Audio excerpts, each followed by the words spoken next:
मुंबई महापालिका निवडणुकीच्या पार्श्वभूमीवर मनसे आणि शिवसेना एकत्र येण्याची चर्चा सुरू झाली आहे। मराठी मतांची फाटाफूट टाळण्यासाठी राज ठाकरे आणि एकनाथ शिंदे एकत्र येण्याचा अंदाज वर्तवला जातोय। नेमकं काय घडतंय पाहूयात या संदर्भातला हा स्पेशल रिपोर्ट।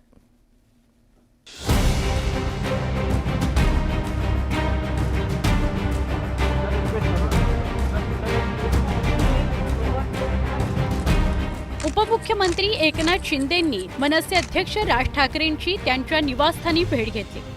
ही केवळ सदिच्छा भेट होती असं एकनाथ शिंदेंनी या भेटीनंतर सांगितलं। पण दोन बडे नेते भेटल्यावर त्यांनी हवामानावर चर्चा केली असेल यावर कुणीही विश्वास ठेवणार नाही, कारण आता मुंबईसह राज्यातील मोठ्या महापालिकांच्या निवडणुकीचे ढग गोळा होऊ लागले।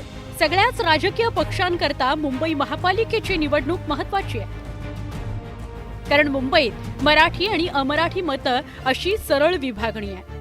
मुंबईत पालिका निवडणुकीत गेल्या 3 दशकात मराठी मतं मोठ्या संख्येनं शिवसेनेनं राखली आहेत, पण राज ठाकरेंच्या मनसेमुळे मराठी मतांमध्ये विभागणी झाली। मात्र उद्धव ठाकरेंनी मुंबईवरची पकड सैल होऊ दिली नव्हती। आता एकनाथ शिंदेंच्या शिवसेनेमुळे मराठी मतांमध्ये पुन्हा हिस्से वाटे होण्याची शक्यता आहे। शिवसेना, उबाठा, मनसे आणि शिवसेना या 3 पक्षांमध्ये मराठी मतं विभागली जाण्याची शक्यता पाहता शिंदे आणि राज ठाकरेंच्या भेटीमुळे वेगळं राजकीय महत्त्व प्राप्त झालंय। मुंबई शहरामध्ये, मुंबई महानगरपालिका हद्दीमध्ये आजही उद्धव ठाकरे यांची ताकद आहे, कारण 20 पैकी 10 आमदार त्यांचे निवडून आलेले आहेत। त्यांच्याशी लढायचं असताना एकनाथ शिंदे आणि राज ठाकरे हे जर वेगवेगळ्या दिशेला असले तर मग त्याच्यामुळे मतदारांमध्ये संभ्रम निर्माण होऊ शकतो। एकनाथ शिंदेंकडे धनुष्यबाण आहे, राज ठाकरेकडे त्यांचं वक्तृत्व आणि युवा वर्ग आहे।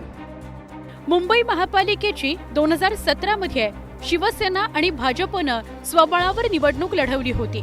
त्या निवडणुकीत कोणत्या पक्षाचे किती उमेदवार निवडून आले होते ते बघूयात। शिवसेना 84, भाजप 82, काँग्रेस 31, राष्ट्रवादी काँग्रेस 9, मनसे 7, सपा 6, MIM 1, अखिल भारतीय सेना 1 आणि अपक्ष 5 उमेदवार निवडून आले होते। 2024 मध्ये लोकसभा आणि विधानसभा निवडणुकीत मुंबईतील मतदारांनी वेगवेगळा कौल दिला। विधानसभा निवडणुकीत मतदारांनी महायुतीला कौल दिला।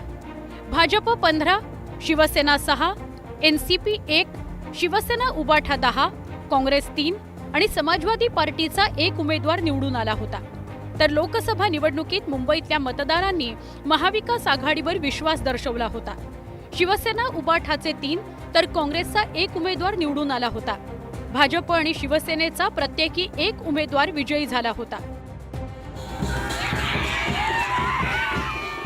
एकंदरीतच मुंबईतील मतदारांनी BMC, लोकसभा आणि विधानसभेत केलेल्या मतदानाचा पॅटर्न वेगळा असल्याचं बघायला मिळालं।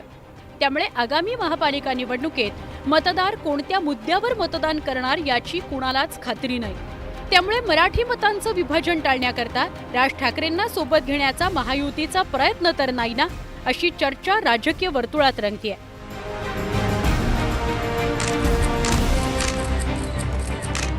Bureau report, news 18 Lokmat.